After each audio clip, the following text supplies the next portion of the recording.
Have you ever noticed that no matter how many times wealth gets redistributed, no matter how many lottery winners, stimulus checks, or sudden windfalls you hear about, the money always seems to find its way back to the same people? Like, within a few years, the same hands are holding the same share of it. I used to think that was just about discipline, budgeting, investing, financial literacy, all of that. But the more I sat with it, the more I realized those things are downstream of something way deeper. Something that the world's wealthiest seem to understand intuitively, but almost nobody talks about directly. And here's the thing, what I'm about to share with you isn't some hustle culture secret or a money hack. It's something older than that. Something they buried in plain sight. By the end of this video, the way you see money is going to be fundamentally different. Let's get into it. My name is Daniel Moreno, and I want to start with a question that sounds almost too simple. What is money, actually? Not what it does, not what it buys, what is it? Because most people, if you press them, will say paper, numbers on a screen, a government construct. And on the surface, sure. But here's what blows me away. The language we've always used around money has been telling us the truth the whole time, and we've been walking right past it. Money is called a currency, current, as in a flow of energy. You store it in a bank, and you know what the side of a river is called where the water stops moving? A bank. We say we're swimming in money, drowning in debt, letting it rain. Every single metaphor in the financial world is a water metaphor, an energy metaphor. That's not an accident.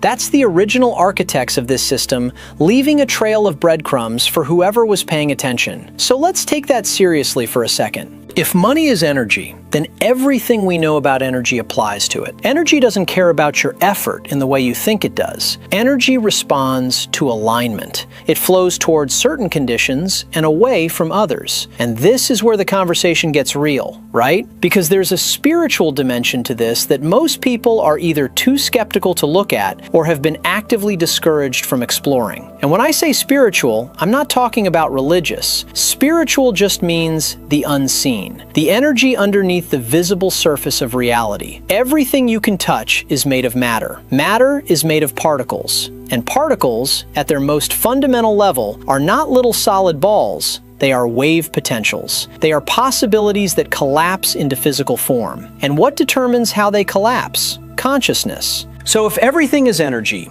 and energy at its deepest level is consciousness, then money, being part of everything, is also part of that same fabric. Now I know that sounds like a mouthful. Let me bring it down. Every single time money changes hands, what's actually being exchanged? Value. But go one level deeper than value. What is value? Value is emotional. Think about literally any purchase you've ever made. You bought food to satisfy something you felt. You bought a phone to feel connected, to feel current, to feel like you belong somewhere. You bought that jacket, and look, we've all bought the jacket, because it made you feel something when you put it on. I personally think this is the most underrated insight in all of personal finance, by the way. Forget the spreadsheets.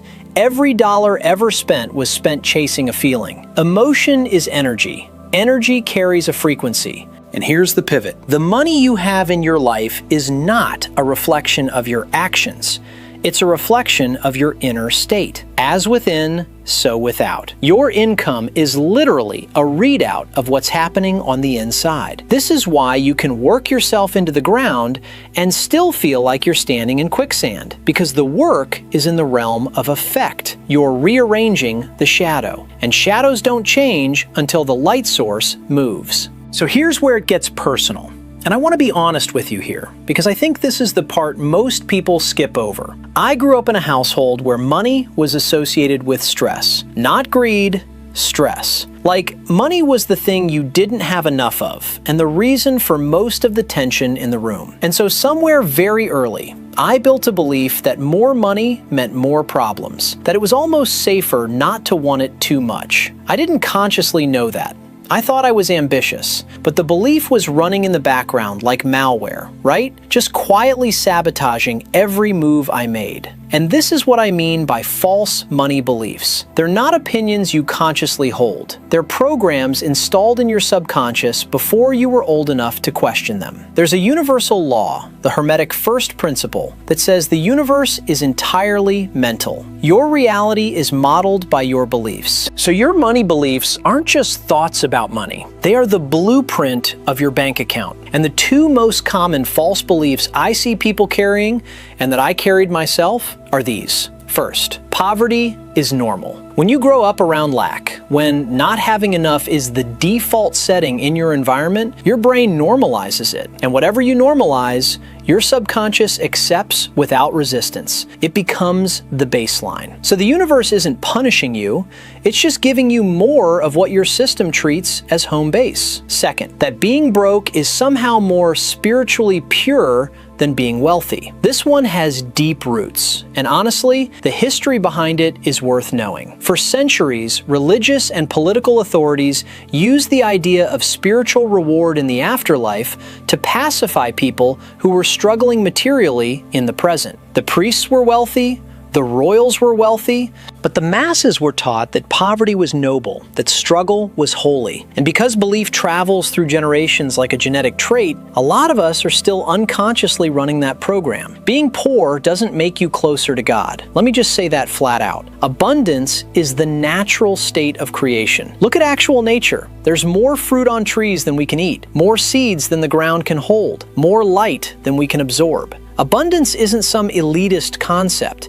It's the default setting of the universe.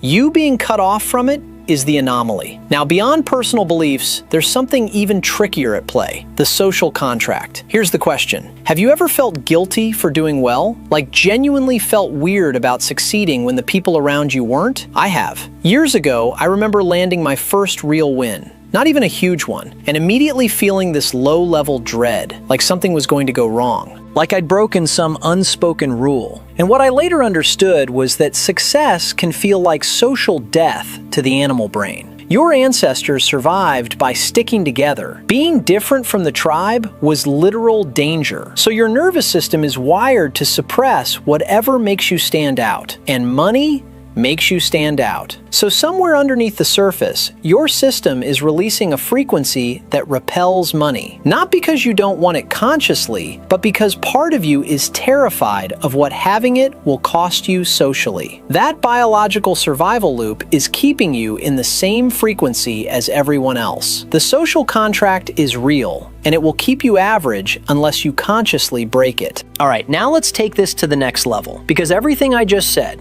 the energy framework, the false beliefs, the social contract, none of it lands the way it should without understanding this one final piece. And I've been saving this because I think it's the thing that actually ties everything together. You have an internal bank account, and you can never sustainably hold more money externally than you carry internally. Think about lottery winners for a second. Someone picks up $80 million overnight. Their external account explodes, but their internal account, their felt sense of who they are, what they deserve, what they're capable of holding, hasn't moved. And what happens? The universe corrects through what I'd call energetic equilibrium. As within, so without. The external will always rebalance to match the internal. That's not a punishment. That's just how the math works. So the real question isn't, how do I make more money? The real question is, who am I being? What do I actually feel? Not think, feel that I'm worth. Because there's a gap for most people between what they think they deserve and what they feel they deserve. You can tell me you think you deserve abundance and genuinely believe that consciously. But if your emotional baseline,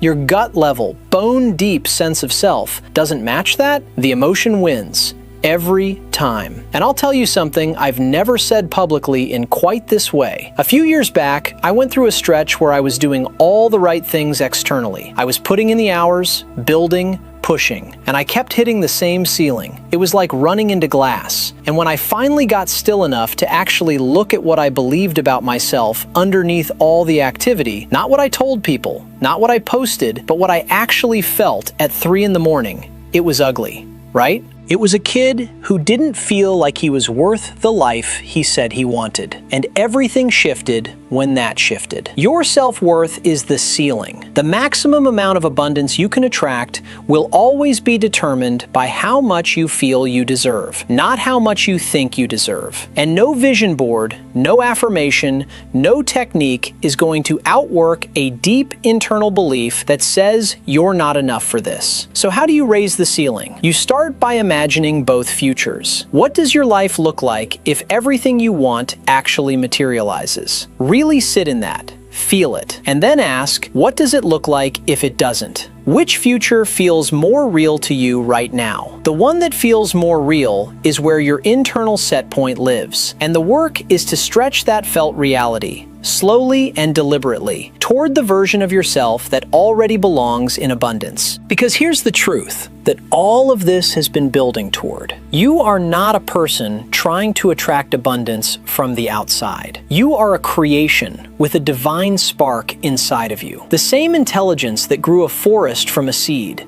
that turns a single cell into a human being, that runs your heartbeat without you having to think about it. That intelligence is what you're made of. Abundance isn't something you chase, it's something you return to. You were born into this. The poverty, the scarcity, that was the imposition. Your job is not to earn abundance. Your job is to stop blocking it. So here's where you actually start. Not with a new strategy, not with a new income stream, though those come. You start by taking the false beliefs seriously. You start by examining what you've normalized, what you've inherited, what social contracts you're still unconsciously honoring at the cost of your own potential. You look at the internal number and you actually decide that the version of you that was told this isn't for you was wrong. And then you water that seed because the seed already has the fruit inside it. It always did. Thanks for watching. Catch you in the next one.